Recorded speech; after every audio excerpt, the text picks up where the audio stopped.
Hello friends, आज हम लोग देखेंगे भारतीय संविधान से मोस्ट इम्पोर्टेंट 100 क्वेश्चन और उसका डिस्कशन। तो फ्रेंड्स, वीडियो में अंत तक बने रहिए और अगर वीडियो अच्छा लगता है तो चैनल को लाइक, शेयर और सब्सक्राइब जरूर कीजिए और बेल आइकन जरूर प्रेस कर दीजिए कि जब भी हम वीडियो डालें इसका सूचना आपको तुरंत मिल सके। तो आइए शुरू करते हैं इंडियन पॉलिटी से मोस्ट इम्पोर्टेंट क्वेश्चन।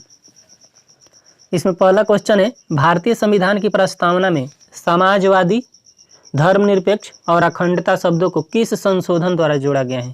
तो फ्रेंड्स, 42वां संविधान संशोधन 1976 के द्वारा प्रस्तावना में समाजवादी, धर्मनिरपेक्ष तथा अखंडता शब्द जोड़ा गया है। अगला क्वेश्चन है, यदि भारत का राष्ट्रपति पद त्याग करना चाहता है तो उसे पद त्याग का पत्र किसे भेजना पड़ता है? तो फ्रेंड्स, उपराष्ट्रपति को। ध्यान दीजिएगा, राष्ट्रपति अपना त्याग पत्र उपराष्ट्रपति को देता है और शपथ जब राष्ट्रपति लेता है तो ये सुप्रीम कोर्ट के मुख्य न्यायाधीश अथवा उनके अनुपस्थिति में किसी वरिष्ठ न्यायाधीश से शपथ लेता है। जो आप क्लियर रखिएगा, त्यागपत्र उपराष्ट्रपति को देता है और शपथ सुप्रीम कोर्ट के मुख्य न्यायाधीश अथवा उनके अनुपस्थिति में किसी वरिष्ठतम न्यायाधीश से। अगला क्वेश्चन देखिए, वित्त आयोग का गठन होता है तो संविधान के प्रावधानों के अंतर्गत वित्त आयोग का गठन होता है। 10वें वित्त आयोग के अध्यक्ष कौन थे?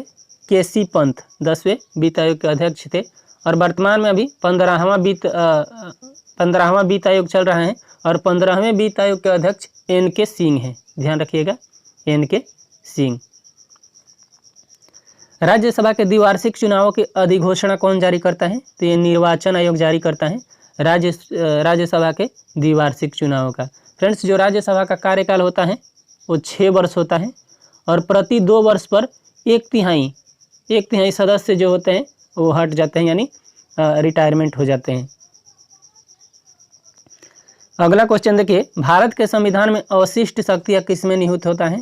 तो फ्रेंड्स, अवशिष्ट जो शक्तियाँ होती हैं संसद में निहित होता है। तो ध्यान रखिएगा, संसद में। भारतीय संविधान के अंग नीति निर्देशक सिद्धांतों का स्रोत क्या है? तो नीति के निर्देशक सिद्धांत को फ्रेंड्स आयरलैंड के संविधान से लिया गया है। ध्यान रखिएगा, नीति के निर्देशक सिद्धांत संविधान के भाग 4 में और 36 से अनुच्छेद 36 से 51 के मध्य इसका वर्णन है। संविधान के किस अनुच्छेद में संविधान संशोधन की प्रक्रिया दी गई है?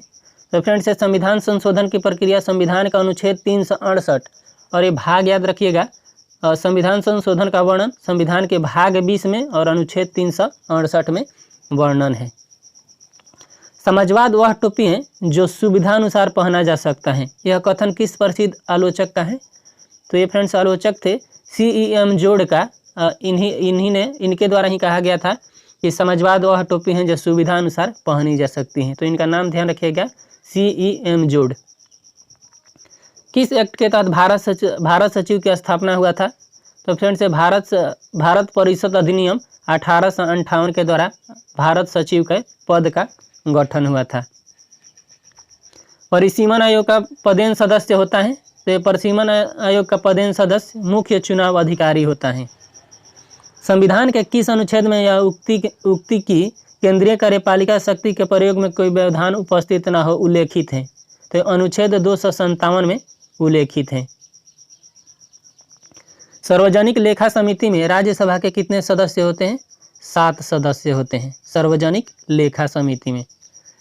किस संविधान संशोधन के तहत लोकसभा का कार्यकाल 6 वर्ष से घटाकर 5 वर्ष कर दिया गया? तो ध्यान रखिएगा फ्रेंड्स, 42वां संविधान संशोधन में जो लोकसभा का कार्यकाल है 6 वर्ष कर दिया गया था। उसके बाद 44वां संविधान संशोधन जब लागू हुआ तो उसमें जो लोकसभा है उसका कार्यकाल घटा करके 5 वर्ष पुनः कर दिया गया। तो आपको ध्यान रखना होगा, 44वें संविधान संशोधन द्वारा लोकसभा का कार्यकाल घटा करके 5 वर्ष कर दिया गया। अगला क्वेश्चन देखिए, राज्य के नीति निर्देशक का तो एक ऐसा चेक है जिसका भुगतान बैंक की सुविधा अनुसार किया जाएगा। यह कथन किसका है? तो यह कथन फ्रेंड्स के.टी. शाह का है। ये मोस्ट इंपॉर्टेंट क्वेश्चन है और एग्जाम में बार बार पूछता है। ये कथन ध्यान रखिएगा, के.टी. शाह द्वारा कहा गया था। राष्ट्रपति निर्वाचित होने का पात्र बनने के लिए किसी व्यक्ति की आयु पूर्ण होनी चाहिए। तो फ्रेंड्स, राष्ट्रपति बनने के लिए न्यूनतम आयु 35 वर्ष होना चाहिए। आप देख लीजिए, आयु से संविधान में किस व्यक्ति का कितना आयु होना चाहिए? तो फ्रेंड्स राष्ट्रपति, राज्यपाल और उपराष्ट्रपति इन तीनों का न्यूनतम उम्र 35 वर्ष होना चाहिए और उसमें लोकसभा 25 वर्ष, राज्यसभा का सदस्य बनने के लिए न्यूनतम आयु 30 वर्ष होना चाहिए, विधानसभा का ये भी 25 वर्ष होता है और जो ग्राम पंचायत होता है उसमें मुखिया का जो आयु होता है न्यूनतम आयु ये 21 वर्ष होता है। एक बार फिर से देख लीजिए आप, राष्ट्रपति, उपराष्ट्रपति और राज्यपाल इन तीनों का आयु 35 वर्ष, लोकसभा, विधानसभा इनका आयु 25 वर्ष, राज्यसभा का सदस्य 30 वर्ष और जो मुखिया बनने के लिए जो आयु होता है 21 वर्ष। तो ये ध्यान रखिएगा, बहुत ही इम्पोर्टेंट है। उपराष्ट्रपति के चुनाव में मतदाता होते हैं, तो उपराष्ट्रपति के चुनाव में फ्रेंड्स लोकसभा तथा राज्यसभा के सदस्य होते हैं। किसी मंत्री के विरुद्ध अविश्वास प्रस्ताव पारित हो जाने की स्थिति में क्या होता है? मंत्रिपरिषद को त्यागपत्र देना पड़ता है। राज्यसभा के द्विवार्षिक चुनावों की अधिघोषणा कौन जारी करता है? निर्वाचन आयोग, ऊपर ही हम बता चुके हैं। संविधान के किस अनुच्छेद के अंतर्गत लोकसभा भंग कर सकता है? तो फ्रेंड्स लोकसभा को भंग करने का वर्णन संविधान का अनुच्छेद 85 के अंतर्गत है। ये राष्ट्रपति द्वारा संविधान का अनुच्छेद 85 के द्वारा लोकसभा को भंग किया जा सकता है। किस संविधान संशोधन के द्वारा प्री विपर्स मान्यताएं विशेषाधिकार समाप्त कर दिए गए? तो ये 26वां संविधान संशोधन 1971 के द्वारा प्री विपर्स मान्यताएं विशेषाधिकार समाप्त कर दिए गए। संविधान के किस अनुसूची में राज्यपाल, राष्ट्रपति, भारत के मुख्य न्यायाधीश आदि के वेतन का वर्णन है? तो ये द्वितीय अनुसूची में वेतन का वर्णन है। राज्यपाल, राष्ट्रपति, भारत संवैधानिक पदाधिकारियों के वेतन का वर्णन है। फ्रेंड्स ध्यान दीजिएगा, संविधान के भाग 3 में इन्हीं अधिकारियों के शपथ का वर्णन है। शपथ जो लेते हैं उनका वर्णन है। राष्ट्रपति पर महाभियोग चलाने हेतु कितने दिन पूर्व नोटिस देना होता है? ध्यान रखिएगा, 14 दिन पूर्व नोटिस देना होता है। किस अनुच्छेद के अंतर्गत राष्ट्रपति का निर्वाचन होता है? अनुच्छेद 54 के अंतर्गत। अनुच्छेद 52 भारत का एक राष्ट्रपति होगा, अनुच्छेद 53 उनके कार्यों का वर्णन है और अनुच्छेद 54 में राष्ट्रपति के निर्वाचन का वर्णन है। तो ध्यान रखिएगा, 52 में पद हैं, 53 में राष्ट्रपति के कार्य हैं और 54 में निर्वाचन है। संविधान का अनुच्छेद 75 यह मंत्रिपरिषद का इसमें वर्णन है। ध्यान रखिएगा, संविधान का अनुच्छेद 75 में। अगला देखिए, विधान परिषद की कुल सदस्य संख्या का कितना भाग विधानसभा से चुन कर आता है? तो ये 1/3 भाग विधानसभा से चुन कर आते हैं। किसी सदस्य द्वारा किसी अन्य सार्वजनिक महत्व के विषय पर विचार करने के लिए सदन की चल रही कार्यवाही बंद करने का प्रस्ताव क्या कहलाता है? तो इस प्रस्ताव को फ्रेंड्स काम रोको प्रस्ताव कहा जाता है। संविधान के 7वीं अनुसूची के अंतर्गत जो केंद्रीय सूची है उसमें कितने विषय हैं? तो पहले फ्रेंड्स 97 थे, अभी वर्तमान में इसमें 100 विषय हो गए हैं। ये पहले का बताए हैं फ्रेंड्स, वर्तमान में इसमें 100 विषय हो गए हैं। तो आप 100 ध्यान रखिएगा, पहले 97 थे और अभी वर्तमान में 100 विषय हो गए हैं।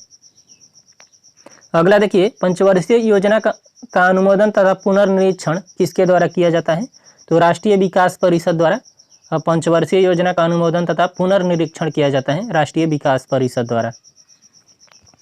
राष्ट्रपति संविधान के किस अनुच्छेद के अंतर्गत लोकसभा भंग कर सकता है? तो पहले ही बताए थे, अनुच्छेद 85 के अंतर्गत। किसकी अनुमति के बिना राज्य की विधानसभा में कोई धन विधेयक पेश नहीं किया जा सकता है? तो राज्य की विधानसभा में फ्रेंड्स राज्यपाल की अनुमति के बिना कोई भी जो धन विधेयक होता है पेश नहीं किया जा सकता है। राष्ट्रपति का अभिभाषण कौन तैयार करता है? केंद्रीय मंत्रिमंडल तैयार करता है। ध्यान रखिएगा।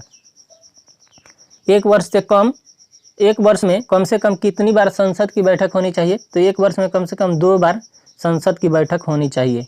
ध्यान रखिएगा। भारत में वह मंत्री जो संसद के दोनों सदनों में से किसी सदन का सदस्य नहीं है, उसे कितने समय बाद मंत्री पद से मुक्त हो जाना पड़ता है? तो फ्रेंड्स ये 6 माह के अंदर किसी न किसी सदन के सदस्यता लेना पड़ता है। तो ध्यान रखिएगा, 6 माह के बाद। किस राज्य का लोकसभा तथा राज्यसभा में सबसे अधिक प्रतिनिधित्व है? ये उत्तर प्रदेश से फ्रेंड्स। लोकसभा और राज्यसभा में दोनों में सर्वाधिक सदस्य उत्तर प्रदेश से ही आते हैं। भारत में संघ राज्यों का शासन होता है, तो जो संघ राज्य क्षेत्र होता है, केंद्र शासित प्रदेश, यूनियन टेरिटरी, ये राष्ट्रपति द्वारा इसमें शासन किया जाता है। भारत सरकार का मुख्य विधि परामर्शदाता कौन होता है?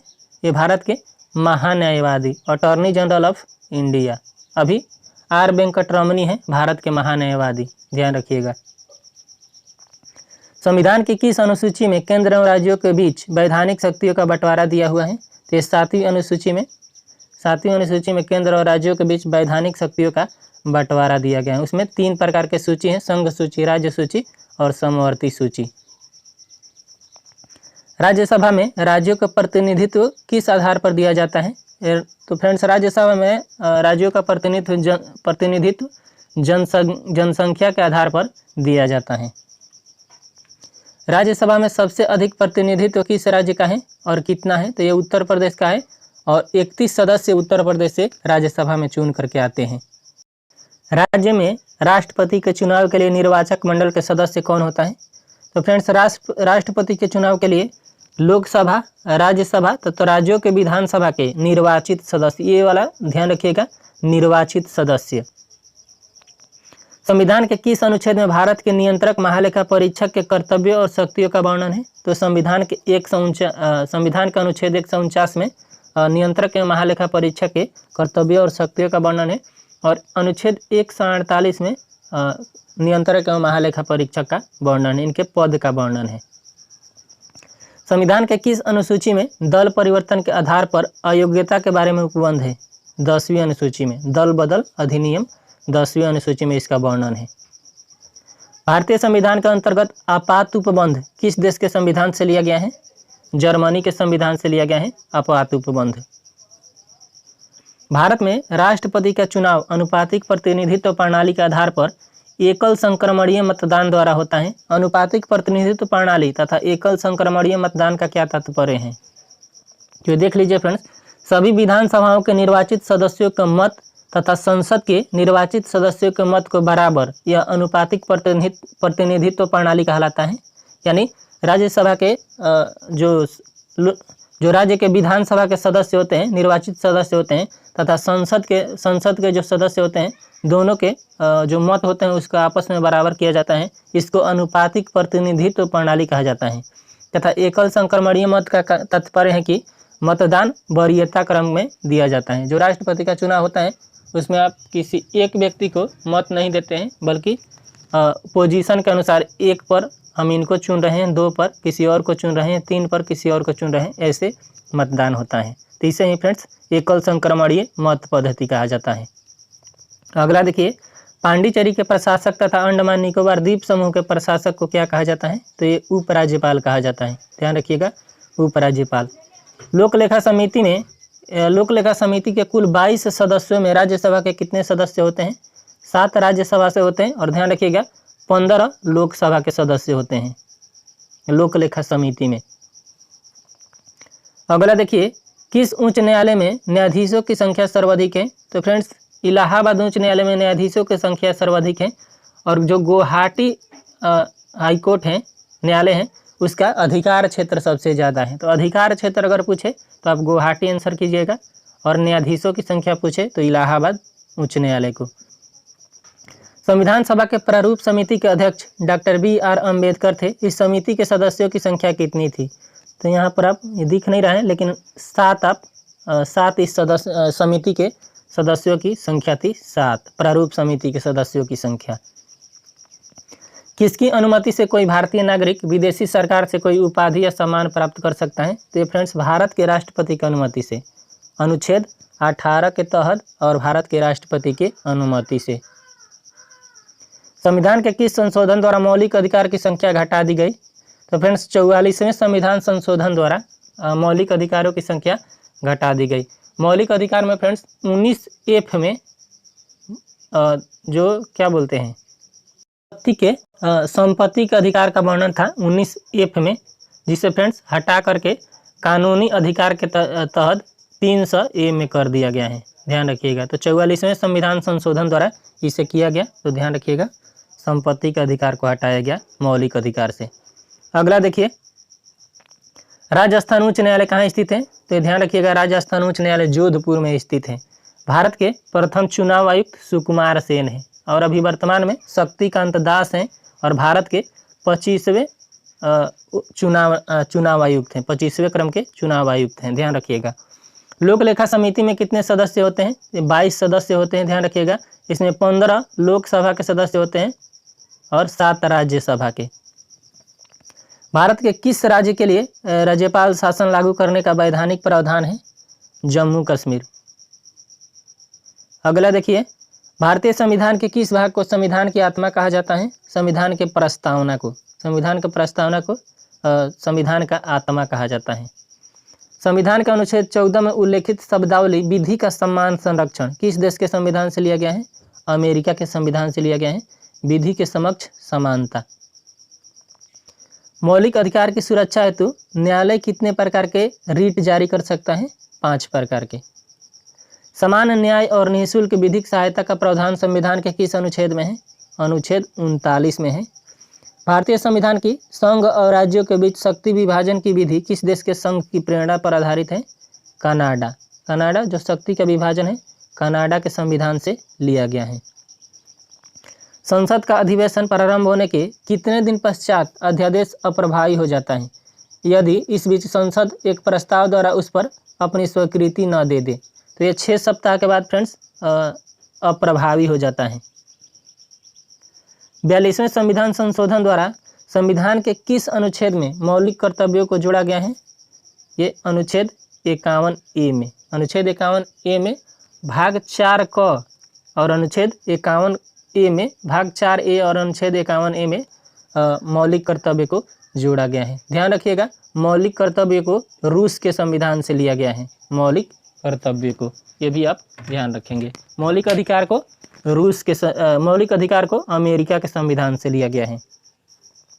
संविधान के संरक्षक के रूप में सर्वोच्च न्यायालय का अधिकार विश्व के किस संविधान से लिया गया है? अमेरिका के संविधान से लिया गया है। पंचायती राज विषय है, तो ये राज्य सूची का विषय है पंचायती राज। पंचायती राज का वर्णन संविधान का अनुच्छेद 40 तथा अनुसूची 11 में पंचायती राज का वर्णन है। भारतीय संविधान का कौन सा अनुच्छेद राज्य सरकार को ग्राम पंचायतों को संगठित करने का निर्देश देता है? तो देखिए आ भी गया अनुच्छेद 40 में। मूल कर्तव्य को संविधान में किस वर्ष अंतः स्थापित किया गया था? 1976 में। 42वां संविधान संशोधन 1976 में स्थापित किया गया था। एक कल्याणकारी राज्य के आदर्श वर्णित हैं राज्य के नीति निर्देशक तत्वों में। भारत के आधारभूत उद्देश्य एवं लक्ष्यों का संविधान के किस भाग में वर्णन किया गया है? प्रस्तावना में वर्णन किया गया है। भारतीयों को सत्ता के हस्तांतरण का उल्लेख सर्वप्रथम कब किया गया? क्रिप्स प्रस्ताव 1942 में किया गया था। ब्रिटिश संसद के लिए चुने जाने वाले पहले भारतीय थे दादा भाई नौरोजी थे। ब्रिटिश संसद के लिए चुने जाने वाले पहले भारतीय।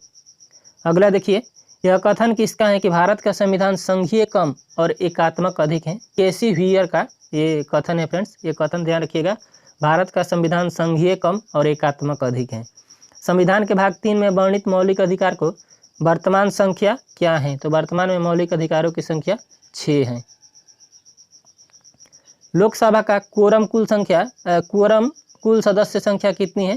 तो ये फ्रेंड्स जितना भी संख्या है उसके 1/10 यानी 1/10 कोरम पूरा करने के लिए ये संख्या होना चाहिए। प्राण और दैहिक स्वतंत्रता का संरक्षण किस अनुच्छेद के तहत प्राप्त है? अनुच्छेद 21 के तहत। अनुच्छेद 21 के तहत फ्रेंड्स निजता का अधिकार इसी अनुच्छेद के तहत आता है। निजता का अधिकार अनुच्छेद 21 के तहत। अगला क्वेश्चन देखिए, किस अधिनियम के द्वारा भारत में वर्ग, जाति, धर्म आदि के आधार पर पृथक निर्वाचन क्षेत्र बनाने का प्रावधान किया गया था? तो ये मार्लो मिंटो एक्ट फ्रेंड्स 1909 के भारत शासन अधिनियम या मार्लो मिंटो एक्ट भी इसे कहा जाता है। 1909 के द्वारा धर्म, जाति के आधार पर पृथक निर्वाचन क्षेत्र का प्रावधान किया गया था। अंतर्राज्यीय परिषद के संबंध में उपबंध संविधान के किस अनुच्छेद में वर्णित है? अनुच्छेद 263 में अंतर्राज्यीय परिषद का वर्णन है। संघ एवं राज्यों के मध्य शक्तियों का विभाजन किस देश के संविधान से उद्धृत है? कनाडा के संविधान से। संघ और राज्य के बीच शक्तियों का विभाजन। सरकारी उपक्रम समिति यानी वित्तीय समिति में कुल 22 सदस्य होते हैं। लोकसभा एवं राज्यसभा के कितने सदस्य होते हैं? तो ध्यान रखिएगा, लोकसभा के 15 सदस्य होते हैं और राज्यसभा के 7 सदस्य होते हैं। राजस्थान उच्च न्यायालय एवं इलाहाबाद उच्च न्यायालय की स्थापना किस वर्ष हुई थी? तो ध्यान रखिएगा, राजस्थान उच्च न्यायालय की स्थापना 1949 में हुआ था और इलाहाबाद उच्च न्यायालय की स्थापना 1866 में हुआ था। आपको फ्रेंड्स बताना है कि जो पटना उच्च न्यायालय है उसका स्थापना कब हुआ था। पटना उच्च न्यायालय की स्थापना आप सन उसका बताइएगा कमेंट बॉक्स में। किस संविधान संशोधन के द्वारा राष्ट्रपति, प्रधानमंत्री और लोकसभा अध्यक्ष के निर्वाचन संबंधी विवाद न्यायालय के क्षेत्राधिकार से बाहर किया गया? तो ये 1975 में 39वां संविधान संशोधन द्वारा 1975 में इसे न्यायालय के क्षेत्राधिकार से बाहर कर दिया गया। राष्ट्रपति किस सूची के विषय पर अध्यादेश जारी नहीं कर सकता है? राज्य सूची के विषय पर अध्यादेश जारी नहीं कर सकता है राष्ट्रपति। सर्वप्रथम किस राज्य में लोक अदालत आयोजित की गई थी? मोस्ट इंपोर्टेंट क्वेश्चन, ध्यान रखिएगा, गुजरात में लोक अदालत सर्वप्रथम आयोजित किया गया था। संविधान के किस अनुच्छेद के अंतर्गत वित्तीय आपातकाल की व्यवस्था है? तो ये अनुच्छेद 360 के अंतर्गत वित्तीय आपातकाल की व्यवस्था है। संविधान में 3 प्रकार के आपातकाल का वर्णन है, जो इसमें 3 प्रकार का आपात का वर्णन है, 352, 56 और 60। तो 352 में फ्रेंड्स राष्ट्रीय आपात का वर्णन है, 356 ये राष्ट्रपति शासन का वर्णन है और अनुच्छेद 360 में वित्तीय आपातकाल का वर्णन है। अगला देखिए, भारतीय संविधान कौन सी नागरिकता प्रदान करता है? तो ये एकल नागरिकता प्रदान करता है फ्रेंड्स भारतीय संविधान। पंचवर्षीय योजना का अनुमोदन तथा पुनर्निरीक्षण किसके द्वारा किया जाता है? तो ऊपर ही बताए थे, राष्ट्रीय विकास परिषद द्वारा। राज्य स्तर पर मंत्रियों की नियुक्ति कौन करता है? राज्यपाल। नए राज्यों का गठन अथवा सीमा परिवर्तन का अधिकार किससे है? संसद को। भारत की संप्रभुता किस में निवास करती है? भारत की जनता में। ध्यान रखिएगा, भारत की जनता में, न कि संविधान में। भारत में लोकसभा किसके द्वारा भंग की जाती है? प्रधानमंत्री के परामर्श पर राष्ट्रपति द्वारा। भारतीय संविधान में संघ की कार्यपालिका शक्ति किसमें निहित है? राष्ट्रपति में।